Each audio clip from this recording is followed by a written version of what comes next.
आमतौर पर हम सभी डॉक्टर बाबा साहब अम्बेडकर को संविधान के शिल्पकार के रूप में और उन्होंने दलित समाज के उत्थान के लिए जो काम किया था उसके लिए पहचानते हैं और हमेशा इसी बातों पर चर्चा होती रहती है।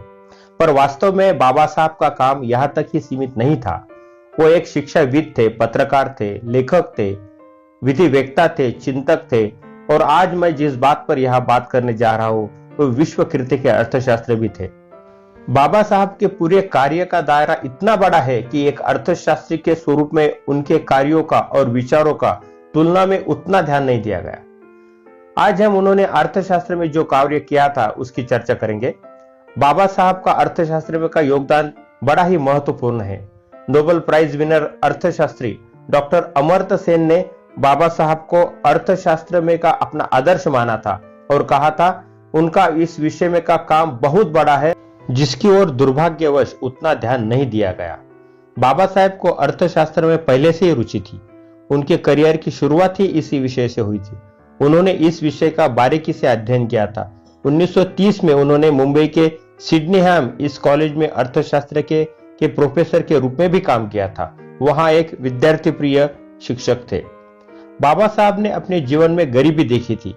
पैसों के कमी के कारण उन्हें भी अपने जीवन में बड़ी पीड़ा झेलनी पड़ी थी। इसलिए उन्होंने हमेशा ही देश की अर्थव्यवस्था में समाज के शोषित और पीड़ित वर्गों को जगह देने की कोशिश की। इस शोषित वर्ग ने खुद के पैर पर आत्मविश्वास से खड़ा रहना चाहिए, ऐसा उनका कहना था।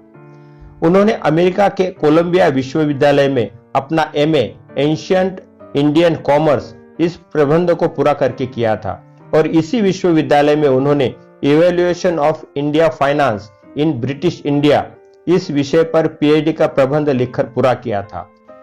लंदन स्कूल ऑफ इकोनॉमिक्स में बाबा साहब ने एमएससी के लिए the evaluation of provisional finance in British India इस विषय पर थीसिस लिखा था।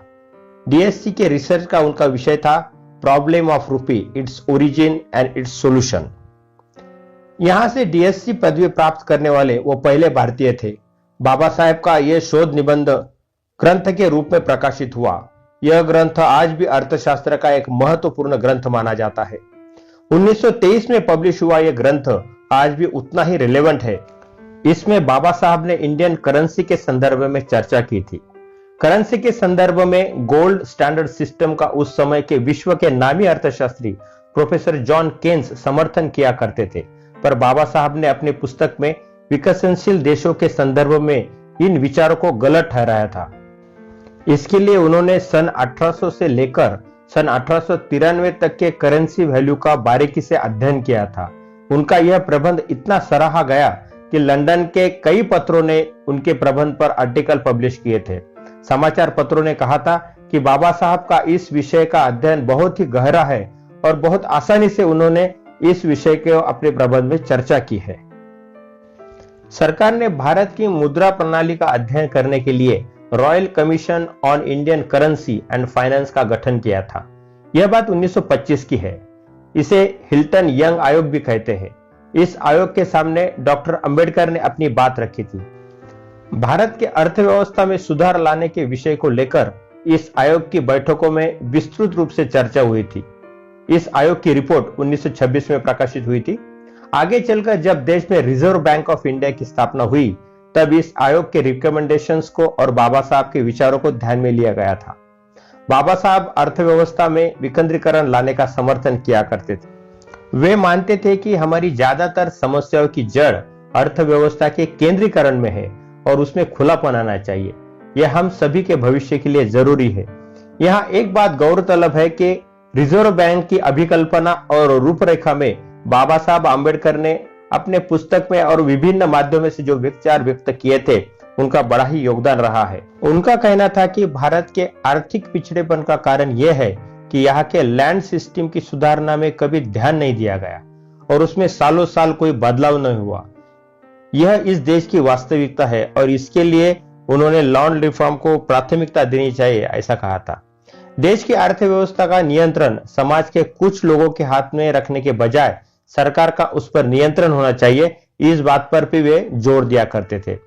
सिर्फ किसी कैपिटलिस्ट ग्रुप ने देश की इकोनॉमी का लाभ नहीं लेना चाहिए, तो सभी इसका फायदा होना चाहिए।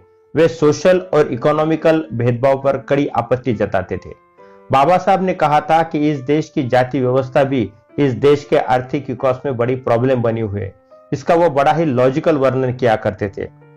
उनकी हर चर्चा की एक खासियत है कि उन्होंने अपनी हर बात तथ्यों के आधार पर रखी थी।